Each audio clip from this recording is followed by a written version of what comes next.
আল্লাহ পাক রব্বুল আলামিন বলেছেন সূরাতুত তাওবা আয়াত নাম্বার 36, ইন্না ইদ্দাতাশ শুহুর ইনদাল্লাহি 12 শাহরা ফি কিতাবিল্লাহি ইয়াওমা খালাকাস সামাওয়াতি ওয়াল আরদা মিনহা আরবাআতুন হুরুম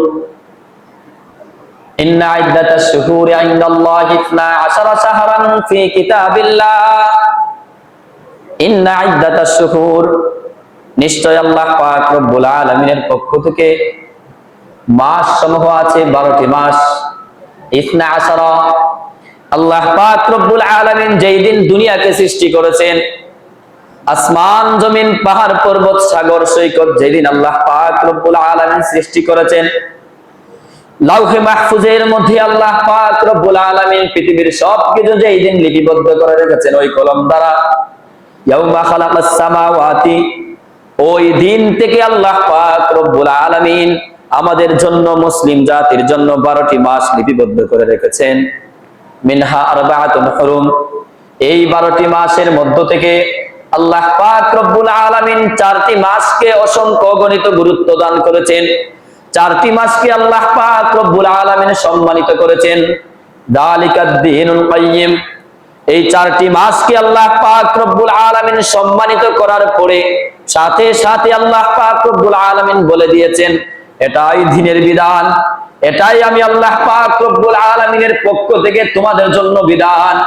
ফালা তাযলিমু ফীহিন্না আনফুসাকুম, সুতরাং এই যে সম্মানিত মাসসমূহ আছে এই 4 মাসের মধ্যে তোমরা নিজেদের প্রতি জুলুম করো না, তোমরা নিজেদের প্রতি অন্যায় অনাচার করো না, তোমরা আল্লাহ পাক রব্বুল আলামিনের বিধানকে অমান্য করো না।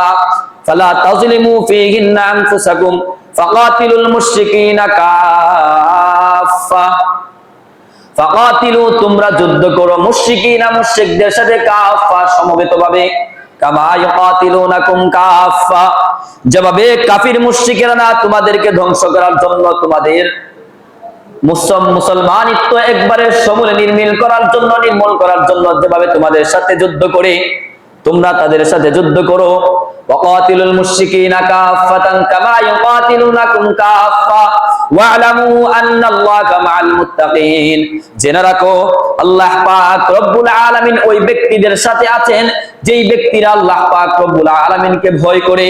আল্লাহ পাক রব্বুল আলামিন একমাত্র মুত্তাকিদের সাথে আছেন। মুত্তাকি হলো কারা? যারা আল্লাহ পাক রব্বুল আলামিনকে ভয় করে, যারা আল্লাহ পাক রব্বুল আলামিনের কুদরতি পায়ের মধ্যে সিজদা করে, যারা আল্লাহ পাক রব্বুল আলামিনের মহান বিধানকে মেনে চলে, যারা আল্লাহ পাক রব্বুল আলামিন যা কিছু হারাম করে দিয়েছেন সমস্ত হারাম থেকে বেঁচে থাকার চেষ্টা করে, যারা আল্লাহ পাক রব্বুল আলামিন যা কিছু হালাল করেছেন সমস্ত হালালকে মেনে চলার চেষ্টা করে, তারাই হলো মুত্তাকি। ওই সমস্ত বান্দা এবং বান্দিরা কাল কিয়ামতের কঠিন ময়দানে যেই সময় আল্লাহ পাক রব্বুল আলামিনের বিচারের কাঠগড়ার মধ্যে দণ্ডায়মান হবে, যখন তারা নিজেদের সাক্ষীর মাধ্যমে, নিজেদের আমলের মাধ্যমে, নিজেদের প্রমাণাদির মাধ্যমে আল্লাহ পাক রব্বুল আলামিনের কাছে প্রমাণ করতে পারবে আমি হলাম মুত্তাকি। আল্লাহ পাক রব্বুল আলামিন ফেরেশতাদেরকে বলে দিবেন, যাও যাও ফেরেশতারা, আমার ওই বান্দাকে আমার কুদরতি হাতের মধ্যে হাত দিয়ে বানানো 10টা দুনিয়ার সমান একটা জান্নাত দিয়ে দাও।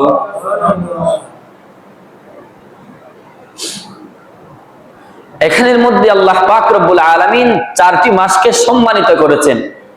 এই 4টি মাস নিয়ে আলোচনা আছে। 4টি মাসের মধ্যে 1 নম্বর মাস হচ্ছে জিলকদ, 2 নম্বর মাস হচ্ছে জিলহজ, 3 নম্বর মাস হচ্ছে মুহররম, 4 নম্বর মাস হচ্ছে রজব। জিলকদ, জিলহজ, মুহররম, রজব, এই 4টি মাসকে আল্লাহ পাক রব্বুল আলামিন সম্মানিত করেছেন। এই 4টি মাসকে সম্মানিত করার, মুহররম যে একটা মাস, এটা হচ্ছে 3য় মাস। মুহররম 3য় মাস, এর একটা অর্থ হচ্ছে নিষিদ্ধ, আর একটা অর্থ হচ্ছে সম্মানিত। নিষিদ্ধ যেই অর্থ আছে এই অর্থটা এখন রহিত হয়ে গেছে। কেন রহিত হয়ে গেছে? মুসলমানরা যেভাবে ওয়াদা রক্ষা করে, কাফির মুশরিকেরা এভাবে ওয়াদা রক্ষা করে না, এরা ওয়াদার খেলাফি করে, তারা ভালো না। হিন্দুদের মধ্যে আপনি ভালো পাবেন, খ্রিস্টানদের মধ্যে, বৌদ্ধদের মধ্যে ভালো পাবেন, তবে ইহুদির মধ্যে কোনো ভালো নাই, এরা জন্মসূত্রে একদম খারাপ। এই যে আল্লাহ পাক রব্বুল আলামিন বলেছেন মিনহা আরবাআতুন হুরুম, 4টি মাস সম্মানিত, এই 4 মাসে যুদ্ধ বিগ্রহ করা নিষেধ ছিল, কিন্তু আল্লাহ পাক রব্বুল আলামিন নিষেধ করেছেন, মুসলমানরা সমস্বরে এটা মেনে নিয়েছে যে এই 4 মাসে যুদ্ধ করা যাবে না। কিন্তু মুসলমানরা স্বাধীনভাবে চলাফেরা করছে যে আমরা যুদ্ধ করতে পারবো না, আল্লাহর পক্ষ থেকে এটা আমাদের জন্য নিষেধ। এই সুযোগকে কাজে লাগিয়ে ইহুদি খ্রিস্টানরা, যেহেতু এখন কোনো প্রস্তুতি নাই যুদ্ধ করার, ওই সময় মুসলমানদের উপর আঘাত করত। এরপরে আল্লাহ পাক রব্বুল আলামিন বললেন ওয়াকাতিলুল মুশরিকিনা কাফা কামা ইউকাতিলুনাকুম কাফা, তোমরা তাদের সাথে সমবেতভাবে যুদ্ধ করো। এই যে নিষিদ্ধ মাস, এই 4 মাসে যুদ্ধ বিগ্রহ করে আমি নিষেধ দিয়েছিলাম, আমি আল্লাহ পাক রব্বুল আলামিন এটা তোমাদের জন্য উঠিয়ে নিলাম। তোমরা যে সময় তারা তোমাদের সাথে যুদ্ধ বিগ্রহ করবে, দাঙ্গা হাঙ্গামা আসবে, সেই সময় তোমরা আল্লাহু আকবারের ধ্বনিতে প্রতিধ্বনিত করে করে তাদের মোকাবেলা তোমরা করবে। সুতরাং এই নিষিদ্ধ যে অর্থ, আল্লাহ পাক রব্বুল আলামিন এটা উঠিয়ে নিয়েছেন। 2 নাম্বার, মুহররম মাসের অর্থ হচ্ছে সম্মানিত। এই সম্মানিত যে 4 মাস, এই সম্মান আল্লাহ পাক রব্বুল আলামিন এখনো আল্লাহ পাক রব্বুল আলামিন বলবৎ রেখেছেন, এখনো এই সম্মান চলমান আছে, কিয়ামত পর্যন্ত এই সম্মানটা অটল এবং অবিচল থাকবে। পৃথিবীর সমস্ত মসজিদই আল্লাহ পাক রব্বুল আলামিনের ঘর, তবুও কাবা ঘরকে আলাদা করে বাইতুল্লাহ বলা হয়েছে। এর মানে বাইতুল্লাহের প্রতি আল্লাহ পাক সমস্ত ঘরের, সমস্ত মসজিদের আল্লাহ পাক রব্বুল আলামিনের আলাদা মর্যাদা রেখেছেন। তবুও বাইতুল্লাহে যদি কোনো ব্যক্তি 1 রাকাত নামাজ আদায় করে, আল্লাহ পাক রব্বুল আলামিন ওই ব্যক্তির আমলনামার মধ্যে 1 লক্ষ রাকাত নামাজের সওয়াব দিয়ে দেন। কেন? এটা সরাসরি আল্লাহ পাক রব্বুল আলামিন বাইতুল্লাহ নাম দিয়েছেন। প্রত্যেকটা মাসই, প্রত্যেকটা দিনই আল্লাহ পাক রব্বুল আলামিনের। তবুও 12 মাসের মধ্যে আল্লাহ পাক রব্বুল আলামিন একটা মাসকে বলেছেন আমার মাস। সেটা হচ্ছে একটা মাসের সাথে সম্পৃক্ত, শাহরুল্লাহিল মুহররম, আল্লাহর মাস হচ্ছে মুহররম, এই সম্মানিত মাস। এই মাস যেভাবে কাবা শরীফের বাইতুল্লাহ বলার কারণে আলাদা কিছু গুরুত্ব, আলাদা কিছু মর্যাদা, সম্মান আছে, ঠিক তেমনি ভাবে এই যে মুহররম মাস আল্লাহ পাক রব্বুল আলামিনের সাথে সম্পৃক্ততা থাকার কারণে এই মুহররম মাসের আলাদা কিছু সম্মান, আলাদা কিছু মর্যাদা আছে। এই মুহররম মাসের বেশ কিছু আমল আছে। আমলের মধ্যে 1 নম্বর আমল হলো, আল্লাহ পাক রব্বুল আলামিন বলেন আফদালুস সিয়ামি বা'দা রমাদান শাহরুল্লাহিল মুহররম ওয়া আফদালুস সালাতি বা'দাল ফরিদাতি সালাতুল লাইল। আফদালুস সিয়ামি বা'দা রমাদান শাহরুল্লাহিল মুহররম, যদি কোনো ব্যক্তি রমজানের রোজা পরিপূর্ণভাবে আদায় করে, আল্লাহ পাক রব্বুল আলামিন বলেছেন রমজান মাসের বরকতের পরে, রমজান মাসের পরে গুরুত্বপূর্ণ যেই মাস, সেই মাস হচ্ছে শাহরুল্লাহিল মুহররম, মুহররম মাস। ওয়া আফদালুস সালাতি বা'দাল ফরিদাতি সালাতুল লাইল, যদি কোনো ব্যক্তি ফরজ নামাজ আদায় করে, ফরজ নামাজ আদায় করার পরে সমস্ত নফল নামাজের চাইতে উত্তম নামাজ হচ্ছে যদি কোনো ব্যক্তি তাহাজ্জুদের নামাজ আদায় করে।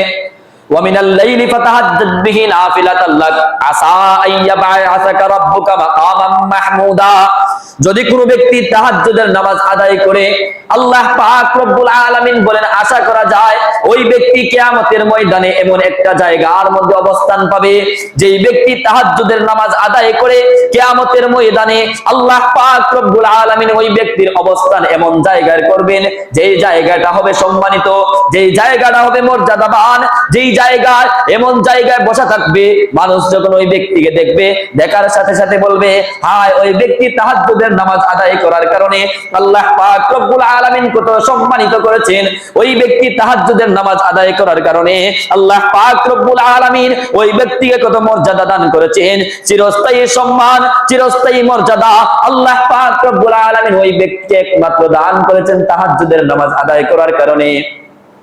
যদি কোনো ব্যক্তি মুহররম মাসের গুরুত্ব দেয়, মর্যাদা দেয়, মুহররম মাসের যে কোনো দিন যদি নফল নামাজ আদায় করে, নফল রোজা রাখে, আল্লাহ পাক রব্বুল আলামিন বলেন অন্য সমস্ত মাসের নফল নামাজ আদায় করার কারণে, নফল রোজা রাখার কারণে যেই পরিমাণ সওয়াব পাবে, আমি আল্লাহ পাক রব্বুল আলামিন তার চাইতে কোটি কোটি গুণ বেশি সওয়াবের অধিকারী ওই ব্যক্তিকে বানিয়ে দিব। এক সাহাবী নবী মুহাম্মদ সাল্লাল্লাহু আলাইহি ওয়াসাল্লামকে প্রশ্ন করেন, ইয়া রাসূলুল্লাহ আইয়ু শাহরিন তা'মুরুনি আন আসুমা বা'দা রমাদান। ওহে আল্লাহর রাসূল, যদি আমি রমজানের পরে অন্য কোন দিন রোজা রাখার ইচ্ছা পোষণ করি, যদি রোজা রাখতে চাই, তাহলে আমি কোন দিন রোজা রাখবো? আল্লাহর হাবিব সাল্লাল্লাহু আলাইহি ওয়াসাল্লাম উত্তর দিলেন, যদি রমজানের পরে অন্য কোন দিন রোজা রাখার শক্তি সামর্থ্য তোমার থাকে, ইন কুনতা সাইমান বা'দা রমাদান শাহরুল্লাহিল মুহাররম, তাহলে তুমি মুহররম মাসে বেশি বেশি করে নফল রোজা আদায় করো, নফল নামাজ পড়ো। ফাইন্নাহু শাহরুন ফীহি ইয়াওমুন তাবা ফীহি আলা কওমিন ওয়া ইয়াতুবু ফীহি আলা কওমিন আখারিন।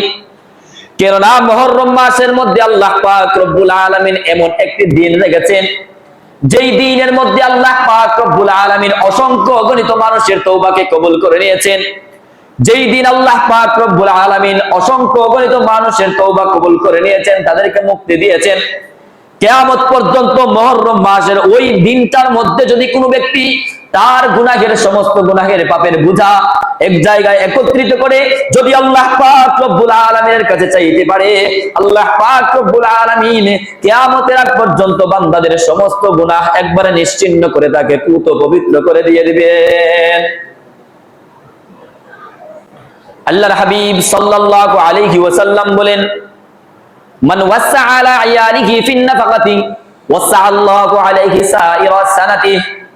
এই মুহররম মাসের মধ্যে এমন একটা দিন রয়েছে, যদি এই দিনের মধ্যে কোনো ব্যক্তি তার পরিবার পরিজনকে ভালো ভালো খাবার পোষণ করে, ভালো ভালো খাবার দেয়, উত্তম পোশাক পরিধান করার ব্যবস্থা করে দেয়, আল্লাহ পাক রব্বুল আলামিন কাল কিয়ামতের কঠিন ময়দানে ওই ব্যক্তিকে জান্নাত এত সুন্দর, এত সুদর্শন, এত সাজানো গুছানো একটা জান্নাত দান করবে, যেই জান্নাতে যাওয়ার পরে ওই ব্যক্তির আর কোনো চাওয়া পাওয়ার কমতি থাকবে না, আর কোনো অনিতৃপ্তর কমতি থাকবে না।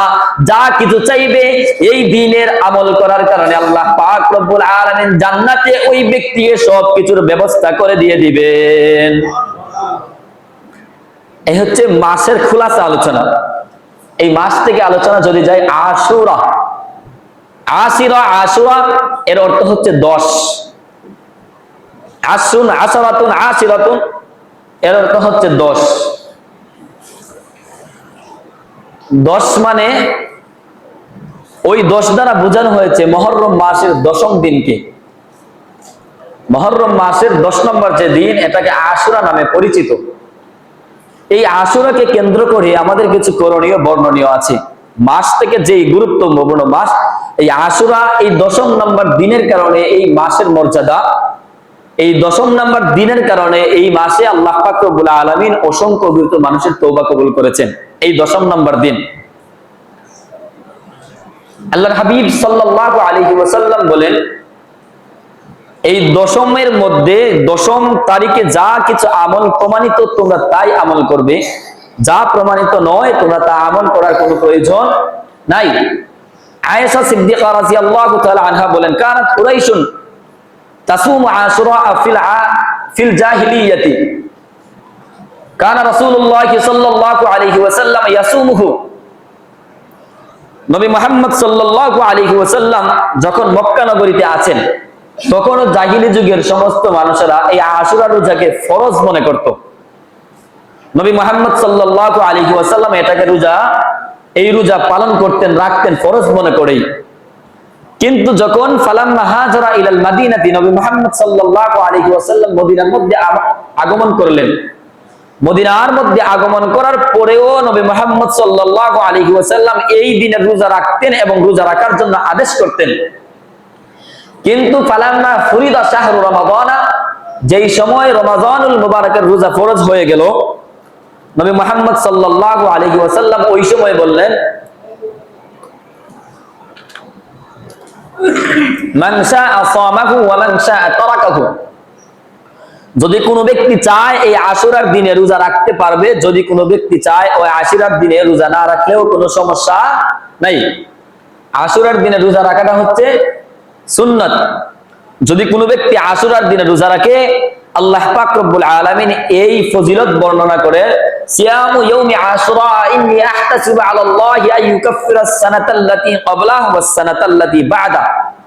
যদি কোনো ব্যক্তি আশুরার দিন একদিন দশম দিন রোজা রাখে, আমি আল্লাহ পাক রব্বুল আলামিনের কাছে আশাবাদী যে আল্লাহ পাক রব্বুল আলামিন ওই ব্যক্তির পিছনের 1 বছর এবং সামনের 1 বছর মোট 2 বছরের সমস্ত সগীরা গুনাহ মাফ করে দিবেন। আল্লাহর হাবিব সাল্লাল্লাহু আলাইহি ওয়াসাল্লাম যেই সময় মক্কার মধ্যে আগমন করলেন, এই আশুরার রোজা ইসলামের মধ্যে আসলো কিভাবে? এই আশুরার রোজা ইসলামের মধ্যে আসলো কিভাবে? এর ইতিহাস বলতে গিয়ে বেশ কিছু করণীয় বর্ণনীয় মানুষে আমাদের সমাজের মধ্যে বলে থাকে যে এই আশুরার দিনে আল্লাহ পাক রব্বুল আলামিন আসমান জমিন সৃষ্টি করেছেন, এই আশুরার দিনে কিয়ামত হবে, এই আশুরার দিনে আল্লাহ পাক রব্বুল আলামিন আদমকে সৃষ্টি করেছেন, ইব্রাহিম আলাইহিস সালাতু ওয়াস সালামকে সৃষ্টি করেছেন, আরো অসংখ্য অগণিত ঘটনা আছে। এগুলো বর্ণিত যায়িফ ভাবে জাল, এগুলোর উপর আমল করা যাবে না। সহিহ হাদিসে, সহিহ শুদ্ধ হাদিসের মধ্যে বর্ণনা পাওয়া যায় দুইটা। এক নাম্বার, আল্লাহ পাক রব্বুল আলামিন এই আশুরার দিনে 10ম নাম্বার দিন মুহররম মাসের 10 তারিখে আল্লাহ পাক রব্বুল আলামিন মুসা আলাইহিস সালাতু ওয়াস সালাম এবং তার কওমকে, তার গোত্রকে, তার দলবলকে মুক্ত দান করেছেন, মুক্তি দিয়েছেন ফেরাউনের দলবল থেকে। আর এই দিনেই আল্লাহ পাক রব্বুল আলামিন ফেরাউনের দলবল সহ তার সমস্ত গোত্রকে আল্লাহ পাক রব্বুল আলামিন এই দিনই তাদেরকে সমূলে ধ্বংস করে নিয়েছেন। এর জন্য মুসা আলাইহিস সালাতু ওয়াস সালাম শুকরিয়াতান এই 10ই মুহররম রোজা রাখতেন, 10ই মুহররম রোজা রাখতেন। আল্লাহর হাবিব সাল্লাল্লাহু আলাইহি ওয়াসাল্লাম বলেন, যেহেতু মুসা আলাইহিস সালাতু ওয়াস সালাম রোজা রাখতেন, সেহেতু আমাদেরও রোজা রাখা প্রয়োজন। এর ইতিহাস এভাবে, নবী মুহাম্মদ সাল্লাল্লাহু আলাইহি ওয়াসাল্লাম যেই সময় হিজরত করে মদিনার মধ্যে আগমন করলেন, মদিনার মধ্যে আগমন করার পর আল্লাহর হাবিব সাল্লাল্লাহু আলাইহি ওয়াসাল্লাম দেখতে পেলেন কুরাইশের সমস্ত ইহুদিরা, মদিনার সমস্ত ইহুদিরা এই 10 দিন, এই 10 নম্বর দিনে রোজা রাখে। আল্লাহর হাবিব সাল্লাল্লাহু আলাইহি ওয়াসাল্লাম বললেন, এই দিনে মা হাদাল ইয়াউমুল্লাযী তাসুমুনাহু, এই যে একটা 10 নম্বর দিন, এই দিনে তোমরা রোজা কেন রাখো জানার জন্য। ওই সময় ফাকালু হাদা ইয়াউমুন আযীমুন আনজাল্লাহু মূসা ওয়া কওমাহু ওয়া গররাকা ফিরআউনা ওয়া কামাহু ফাসামাহু মূসা শুকরান ফানাহনু নাসুমুহু। ইহুদিরা ওই সময় বলল, আল্লাহ পাক রব্বুল আলামিন এই দিন মূসা আলাইহিস সালাতু ওয়াস সালাম এবং তার দলবলকে এই দিনে মুক্তি দিয়েছেন এবং ফেরাউন ও তার দলবলকে আল্লাহ পাক রব্বুল আলামিন এই দিন ধ্বংস করেছেন, যার কারণে মূসা আলাইহিস সালাতু ওয়াস সালাম শুকরিয়াতান রোজা রাখতেন। এর জন্য আমরা ইহুদিরাও মূসা আলাইহিস সালাতু ওয়াস সালামের অনুসরণী হিসাবে আমরাও রোজা রাখি। নবী মুহাম্মদ সাল্লাল্লাহু আলাইহি ওয়াসাল্লাম ওই দিন বললেন যে ফানাহনু আহাqqu ওয়া আউলা বিমূসা মিনকুম, তোমরা যদি মূসা আলাইহিস সালাতু ওয়াস সালামের ভালোবাসায় সিক্ত হয়ে তার অনুসরণের জন্য রোজা রাখতে পারো, তাহলে মূসা আলাইহিস সালাতু ওয়াস সালাম যেহেতু আমাদের ভাই ছিলেন, মুসলিম ছিলেন, মূসা আলাইহিস সালাতু ওয়াস সালামের প্রতি আমাদের ভালোবাসা, আমাদের টান তোমাদের চাইতে বেশি, আমাদেরও রোজা রাখা উচিত। নবী মুহাম্মদ সাল্লাল্লাহু আলাইহি ওয়াসাল্লাম তাদেরকে বললেন, সাহাবায়ে কেরামদেরকে বললেন, এই দিনে তোমরাও রোজা রাখো, আমি আল্লাহর হাবিব সাল্লাল্লাহু আলাইহি ওয়াসাল্লাম রোজা রাখবো। সাহাবায়ে কেরাম একদিন নবী মুহাম্মদ সাল্লাল্লাহু আলাইহি ওয়াসাল্লামকে বলেন, ইয়া রাসূলুল্লাহ, এই যে 10ম নম্বর দিন এমন গুরুত্বপূর্ণ একটা দিন, ইহুদিরা এই দিনটি গুরুত্ব দিয়ে তারা রোজা রাখে, সুতরাং যদি আমরাও তাদের সাথে তাল মিলিয়ে একদিন রোজা রাখি তাহলে তাদের সাথে সামঞ্জস্য হয়ে যায়।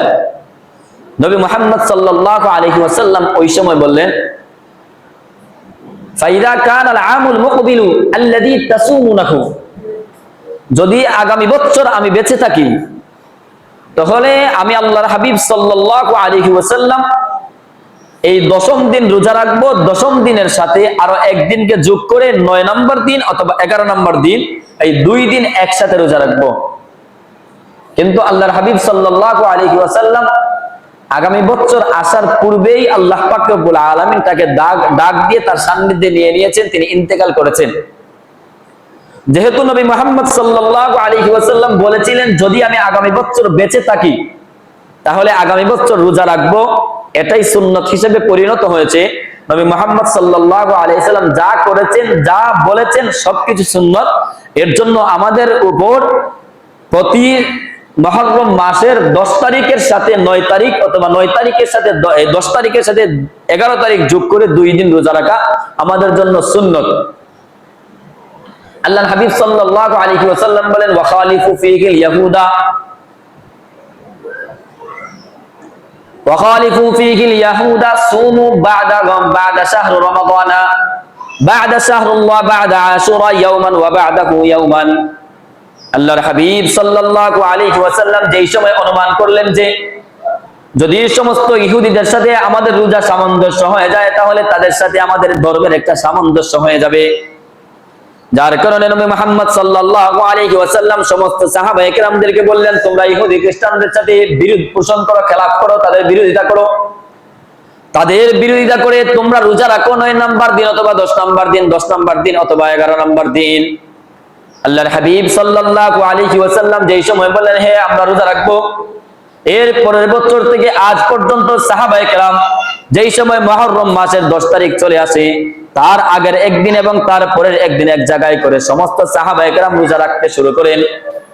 আল্লাহর হাবিব সাল্লাল্লাহু আলাইহি ওয়াসাল্লাম বলেন মান আহদাসা ফি আমরিনা হাযা মা লাইসা মিনহু ফাহুয়া রাদ্দুন।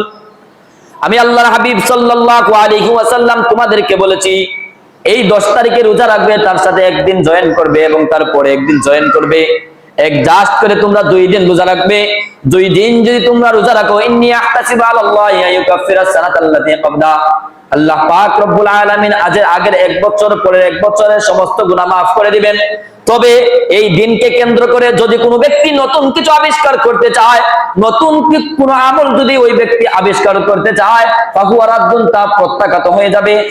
ওই সমস্ত আমল আমার দ্বীনের অন্তর্ভুক্ত হবে না, ওই সমস্ত আমল আমি নবী মুহাম্মদ সাল্লাল্লাহু আলাইহি ওয়াসাল্লামের ধর্মের অন্তর্ভুক্ত হতে পারে না, ওই সমস্ত আমল আমি নবী মুহাম্মদ সাল্লাল্লাহু আলাইহি ওয়াসাল্লামের সুন্নতের অন্তর্ভুক্ত হতে পারে না।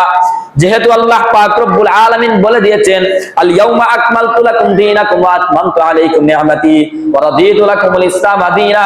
নবী মুহাম্মদ সাল্লাল্লাহু আলাইহি ওয়াসাল্লাম বলেন আল্লাহ পাক রব্বুল আলামিন বিদায় হজের ভাষণের দিন ইসলামকে পরিপূর্ণ করে দিয়েছেন, তার নিয়ামতকে আমাদের উপর পরিপূর্ণ করে দিয়েছেন। সুতরাং আর কোন শরীয়ত আগমন করবে না, আর কোন বিধান আগমন করবে না। আমি আল্লাহর হাবিব আল্লাহ পাক রব্বুল আলামিনের পক্ষ থেকে তোমাদেরকে যা কিছু বললাম তার উপর তোমরা আমল করতে থাকো। এটা কেন বললাম? যদি কোনো ব্যক্তির মৃত্যুকে কেন্দ্র করে কোনো দিনকে অবিস্মরণীয় করে রাখা হতো, যদি কোনো ব্যক্তির শাহাদাতকে কেন্দ্র করে কোনো দিনকে সম্মান করা হতো, তাহলে নবী মুহাম্মদ সাল্লাল্লাহু আলাইহি ওয়াসাল্লাম উহুদের ময়দানে যে দান্দান মুবারক শহীদ হয়েছিল ওই দিনকে গুরুত্ব দেওয়ার কথা ছিল, আমল করার কথা ছিল। খাব্বাব বিন আত রাদিয়াল্লাহু তাআলা আনহু কাফির মুশরিকদের মাধ্যমে এমন নির্মমভাবে শহীদ হয়েছেন যে তার পুরো শরীর একবারে তীরের আঘাতে জর্জরিত হয়ে গিয়েছে। হামজা রাদিয়াল্লাহু তাআলা আনহুকে এমন ভাবে শহীদ করা হয়েছে হিন্দার মাধ্যমে যে হামজা রাদিয়াল্লাহু তাআলা আনহুর নাক, কান, চোখ, কলিজা বের করে হিন্দা চিবিয়ে খেয়েছে। সুতরাং যদি কোনো দিনকে গুরুত্ব দেওয়া হতো তাহলে ওই সমস্ত দিনকে গুরুত্ব দেওয়া হতো যেই সমস্ত দিন নবী করিম সাল্লাল্লাহু আলাইহি ওয়াসাল্লামের জামানায় ছিল। যেহেতু কোনো ব্যক্তির শাহাদাতকে, কোনো ব্যক্তির মৃত্যুকে কেন্দ্র করে কোনো দিনকে আলাদা করে মর্যাদা দেওয়া হয় না, সম্মান করা হয় না। সুতরাং আমাদের মধ্যে বর্তমানে যে প্রচলিত এই জিলহজ মুহররম, এই মুহররমের 10 তারিখ কেন আমরা হাই হোসেন হাই হুসাইন বলে আমরা কেন তাজিয়া করব, আমরা কেন মাতম করব, আমরা কেন চাকুর মাধ্যমে নিজেদের পিঠকে আমরা আঘাত করে করে জর্জরিত করে ফেলবো, এটা কেন? কুরআন হাদিসের মধ্যে এর কোনো ভিত্তি নাই, এর কোনো প্রমাণ নাই, কোন জায়গায় নাই। কোন হাদিসের মধ্যে সূক্ষ্মভাবে একবারে দুর্বল কোন সনদও নাই। কেন নাই? নবী মুহাম্মদ সাল্লাল্লাহু আলাইহি ওয়াসাল্লামের ইন্তেকালের 50 বছর পরে 10ই মুহররম হুসাইন রাদিয়াল্লাহু তাআলা আনহু কারবালার প্রান্তরে শহীদ হয়েছেন। ওই সময় 61 হিজরি চলে। 61 হিজরির সময় নবী মুহাম্মদ সাল্লাল্লাহু আলাইহি ওয়াসাল্লামের পুত্র তার নাতি হুসাইন রাদিয়াল্লাহু তাআলা আনহু কারবালার প্রান্তরে শহীদ হয়েছেন। যদি নবী করিম সাল্লাল্লাহু আলাইহি ওয়াসাল্লাম বলে যেতেন অমুক দিন আমার পুত্র আমার নাতি শহীদ হবে, তোমরা এই দিনকে স্মরণীয় করে রাখবে, এইরকম কোন বলা নবীজির পক্ষ থেকে নাই, তাহলে আমরা এই দিনকে কেন্দ্র করে কেন তাজিয়া করব, কেন হায় হুসাইন, কেন হায় হুসাইন রাদিয়াল্লাহু তাআলা আনহু কেন মাতম করব, কেন তাজিয়া করব? এর কোনো ভিত্তি ইসলামের মধ্যে নাই। এটা শুরু হলো কোন জায়গা থেকে? এটা শুরু হলো হুসাইন রাদিয়াল্লাহু তাআলা আনহু কারবালার প্রান্তরে শহীদ হওয়ার 300 বছর পর্যন্ত হুসাইন রাদিয়াল্লাহু তাআলা আনহুর মৃত্যুকে কেন্দ্র করে কোনো ধরনের কোনো অনুষ্ঠান হয় নাই। শুধু প্রতি আশুরার সময় আল্লাহ পাক রব্বুল আলামিনকে খুশি এবং রাজি করার জন্য সাহাবায়ে কেরাম এই দিনের সাথে আরেকটা দিন যোগ করে 2 দিন রোজা রাখতেন, যেহেতু নবীজির আদেশ ছিল, যেহেতু রমজানের মুবারকের রোজা ফরজ হওয়ার পূর্বে এই দিনের রোজা ফরজ ছিল। এর জন্য এর গুরুত্ব দেওয়ার জন্য নবী করিম সাল্লাল্লাহু আলাইহি ওয়াসাল্লাম বলেন, তোমরা পরবর্তী বছর সব সময় এই দিনে রোজা রাখবে, পরিবার পরিজনের জন্য ভালো ভালো পোশাকের আয়োজন করবে, পুরো মাসকে গুরুত্ব দিবে। আল্লাহ পাক রব্বুল আলামিন যেন এই মাসের উসিলা, যেহেতু হিজরি বছরের প্রথম মাস, বাকি 11 মাস যেন তোমাদেরকে আল্লাহ পাক রব্বুল আলামিন গুরুত্বের সাথে আমল করার, তার রাজি এবং খুশি করার বেশি বেশি তৌফিক যেন আল্লাহ পাক রব্বুল আলামিন তোমাদেরকে দান করেন। 300 বছর পরে বাগদাদের মধ্যে একটা ব্যক্তির নাম ছিল মাইজুদ দাওলা আদ-দাইলামি। ওই ব্যক্তি বাগদাদের মধ্যে প্রথম হুসাইন রাদিয়াল্লাহু তাআলা আনহুর মৃত্যুকে, শাহাদাতকে কেন্দ্র করে মাতম শুরু করে, তাজিয়া শুরু করে। ওই জায়গা থেকে তাজিয়া এবং মাতমের ইতিহাস শুরু হয়েছে। চূড়ান্তভাবে 363 হিজরি থেকে মিশরের মধ্যে এক ব্যক্তি ছিল দাইলামি আল ফাতিমি, ওই ব্যক্তির পক্ষ থেকে চূড়ান্তভাবে আজ পর্যন্ত চলে এসেছে। সুতরাং যেহেতু কোরআন এবং হাদিসের মধ্যে এর কোনো ভিত্তি নেই, আল্লাহ পাক রব্বুল আলামিনের পক্ষ থেকে কোনো ধরনের কোনো ইশারা নেই, নবী মুহাম্মদ সাল্লাল্লাহু আলাইহি ওয়াসাল্লামের পক্ষ থেকে হাদিসের মাধ্যমে কোনো ধরনের কোনো ইশারা নেই, সুতরাং এই নিয়ে আমাদের মাথা ব্যথা, আমাদের কোনো প্রয়োজন, আমাদের কোনো দরকার নাই। আল্লাহ পাক রব্বুল আলামিন এই সমস্ত অপসংস্কৃতি থেকে আমাদেরকে বের হয়ে আসার তৌফিক দান করুন। এই দিনের মধ্যে আমল প্রচলিত শুধু 3টা আমল: পুরো মাসকে গুরুত্ব দেওয়া, পুরো মাসে রোজা রাখা, এবং পুরো মাসের যে কোনো দিন রোজা রাখা, আশুরার দিন আলাদা করে গুরুত্বের সাথে তার দিনকে একত্রিত করে রোজা রাখা, এবং এই আশুরার দিন পরিবার পরিজনকে ভালো করে খানা দানা পোষণ করা, ভালো পোশাক পরিধান করানোর ব্যবস্থা করে দেওয়া। তাহলে আল্লাহ পাক রব্বুল আলামিন এই দিনের উসিলায় আমাদের দুনিয়া, আমাদের বাকি 11 মাস, আমাদের কিয়ামত তার পক্ষ থেকে আল্লাহ পাক রব্বুল আলামিন সুন্দর করে দিবেন। ঢোল বাজনা বাজানো এগুলো নাই, এবং কালো পোশাক পরিধান করে কালো পতাকা বাহি একটা মিছিল বের করে হাই হুসাইন বলে এগুলো ইসলামের মধ্যে নাই। নির্দিষ্ট 2 রাকাত 4 রাকাত, এই রোজা সেই রোজা, সূরা ফাতিহার পরে কয়বার, সূরা মাকসুদুল মুমিনিন একটা বই আছে সমাজের মধ্যে, দেখবেন ফেরিওয়ালারা বেচে, এই বই যদি কোনো জায়গায় পান এই বই পড়বেন না। এগুলোর মধ্যে শুধু জাল বর্ণনা, এগুলো সব বানোয়াট। আরো বেশ কিছু বই পাওয়া যায়, সবগুলো বানোয়াট। এই অপসংস্কৃতি যেন আমাদের সমাজে, আমাদের মধ্যে কোনোভাবে যেন প্রবেশ না করে, এটা আল্লাহ পাক রব্বুল আলামিনের কাছে বেশি বেশি করে চাওয়া। ঢোল তবলা বাজানো, আলাদা করে সিন্নি করা, চাকু দিয়ে নিজের পিঠকে ছিঁড়ে ফেলা, এই কোনো ভিত্তি ইসলামের মধ্যে নাই। আল্লাহ পাক রব্বুল আলামিন এই সমস্ত অপসংস্কৃতি থেকে আমাদেরকে বের হয়ে আসার তৌফিক দান করুন, বলি আমিন। আল্লাহর হাবিব সাল্লাল্লাহু আলাইহি ওয়াসাল্লাম বলেন, মান লাতামাল খুদুদা মান জারাবাল খুদুদা ওয়া শাকাল জুয়ুবা ওয়া দাআ বিদাওয়াল জাহিলিয়া। কোন ব্যক্তি যদি জাহিলি যুগের মতন মাতম করে এবং বিলাপ করে তার মুখকে চিরে ফেলে এবং খুব বেশি জোরে জোরে কান্না করে কোনো ব্যক্তির সুখের কারণে কোনো ব্যক্তি মৃত্যুবরণ করেছে, তাহলে আল্লাহ পাক রব্বুল আলামিন, আল্লাহর হাবিব সাল্লাল্লাহু আলাইহি ওয়াসাল্লাম বলেন, ওই ব্যক্তি আমার উম্মতের অন্তর্ভুক্ত নয়। যেই ব্যক্তি কোনো ব্যক্তির মৃত্যুকে কেন্দ্র করে কান চিরে, বুক চিরে, মুখের মধ্যে তা প্রায় বিলাপ করে, ওই ব্যক্তি আমার উম্মতেরই অন্তর্ভুক্ত নয়। আমি আল্লাহর হাবিব সাল্লাল্লাহু আলাইহি ওয়াসাল্লাম আল্লাহ পাক রব্বুল আলামিনের পক্ষ থেকে বলছি, আল্লাহ পাক রব্বুল আলামিন বলেন, ওয়ালা নাবলুওয়ান্নাকুম বিশাইইন মিনাল খাউফ ওয়াল জু'i ওয়া নাকসিন মিনাল আমওয়াল ওয়াল আনফুসি ওয়াস সামারাত। তোমাদেরকে আল্লাহ পাক রব্বুল আলামিন অবশ্যই পরীক্ষা করবেন, বিশাইইন মিনাল খাউফ, ভয়ের মাধ্যমে, ওয়াল জু'i, ক্ষুধার মাধ্যমে, রিজিকের মাধ্যমে, ওয়া নাকসিন মিনাল আমওয়াল, মালের স্বল্পতার মাধ্যমে, ওয়াল আনফুসি ওয়াস সামারাত, এবং আল্লাহ পাক রব্বুল আলামিন তোমাদের নফসের মাধ্যমে, তোমার একদম ছোট থেকে ছোট একটা বাচ্চাকে আল্লাহ পাক রব্বুল আলামিন কালকে জন্ম দিয়েছেন, আজকেই তার ইচ্ছা হয়েছে তিনি নিয়ে নেবেন, তোমাকে পরীক্ষা করার প্রয়োজন। আপনার ফলের বাগানের মধ্যে অসংখ্য গণিত সুন্দর সুমিষ্ট ফল এসেছে, হঠাৎ দেখবেন কোন একটা ঝড় বৃষ্টি, কোন একটা সাইক্লোনের কারণে আপনার সমস্ত ফল ফ্রুট একদম শেষ হয়ে নিশ্চিহ্ন হয়ে গেছে। এর মাধ্যমে আল্লাহ পাক রব্বুল আলামিন তোমাদেরকে পরীক্ষা করবেন। আল্লাহ পাক রব্বুল আলামিন বলেন ওয়াবাশশিরিস সাবিরিন, যদি আমি আল্লাহ পাক রব্বুল আলামিনের পরীক্ষার কোন ব্যক্তি উত্তীর্ণ হতে পারে, ধৈর্য ধারণ করে বলতে পারে আল্লাহ আপনার পক্ষ থেকে সমস্ত কল্যাণ অকল্যাণ এসেছে, আপনি আমাকে দয়া করেছেন, সন্তান দিয়েছেন, দয়া করেছেন আবার নিয়ে নিয়েছেন, আপনি দয়া করেছেন সুস্থ করেছেন আবার অসুস্থ দিয়েছেন, সবকিছু আপনার লীলা খেলা, আমি ধৈর্য ধরলাম যেন কিয়ামতের কঠিন ময়দানে আপনার পক্ষ থেকে আমি পুরস্কার পাই। আল্লাহ পাক রব্বুল আলামিন ওই সমস্ত ব্যক্তিদেরকে বলেন ওয়াবাশশিরিস সাবিরিন, তারা যেন ধৈর্য ধারণ করে, এবং যারা ধৈর্য ধারণ করে তাদের জন্য আল্লাহ পাক রব্বুল আলামিনের পক্ষ থেকে সুসংবাদ মানে কাল কিয়ামতের কঠিন ময়দানে আল্লাহর বানানো জান্নাত ওই সমস্ত ব্যক্তিদের জন্য আল্লাহ পাক রব্বুল আলামিন বরাদ্দ করে রাখবেন। সুতরাং আমাদের সবচেয়ে বড় শিক্ষা, আমাদের আত্মীয় স্বজনের মধ্যে যদি কোনো ব্যক্তি মৃত্যুবরণ করে, এই মৃত্যুকে কেন্দ্র করে কোন ধরনের কোন বিলাপ, খুব বেশি জুড়ে জুড়ে কান্না, মহিলাদের মধ্যে এটা বেশি পাওয়া যায়, বুক চাপড়ানো, মুখের মধ্যে চাপড়ানো, কাপড় ছিঁড়ে ফিরে একদম বেহাল অবস্থা করা, এগুলো থেকে বিরত থাকা চাই, এগুলো শয়তানের পক্ষ থেকে আসে।